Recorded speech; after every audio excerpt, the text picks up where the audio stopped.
The Sonic Boom: How Sound Transforms the Way We Think, Feel, and Buy, by Joel Beckerman, 2014. As consumers, sounds affect and impact how we perceive the stories, situations, and products we encounter every day. Throughout this book, Beckerman shares a wealth of examples of how organizations have used sound to influence our decisions, opinions, and actions. From organizations like NBC, Disney, Ford, and AT&T. Any seasoned or even novice marketer knows the importance of engaging the senses, including the sense of sound. Most marketers have heard the expression, sell the sizzle, referring to the phrase coined by Elmer Wheeler, sell the sizzle, not the steak. It's the sizzle that sells, not the cow. From a marketer's point of view, I fully agree that sound plays a critical role in creating the experiences and ultimately driving sales. The book does a good job emphasizing the importance of sound and identifies ways sounds have been used to sell and create better experience for customers, providing examples of ways sound has been used both for better and for worse. My only criticism would be a wish for more how-to.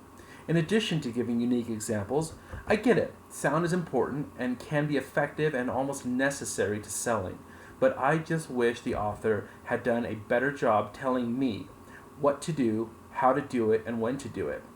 Perhaps a chapter at the end of the book recapping or giving the do's and don'ts of sounds, and universal principles of exactly how to create the sonic boom effect. That would have been beneficial for me personally. As an entrepreneur, I am always looking for ways to become more efficient and find new ways to increase profitability and drive sales. After reading the book, I have begun looking at sound differently and now incorporate it into my business affairs as an important component. I have had a team of freelancers working on our new interactive website for our business since January. We are near completion and are just waiting on the final touches and testing. We still need to add an explainer video to the homepage as well.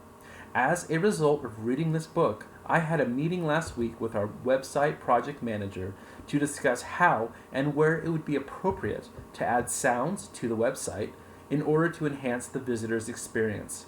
Also, I have emphasized sound as an important element for our explainer video. I was especially fascinated by the insights into how sound affects tastes, how food and taste can be heightened or diminished by the sounds we hear while eating. I read a follow-up article by Chow Tu on Science Friday's website entitled, Does Sound Affect the Way We Taste?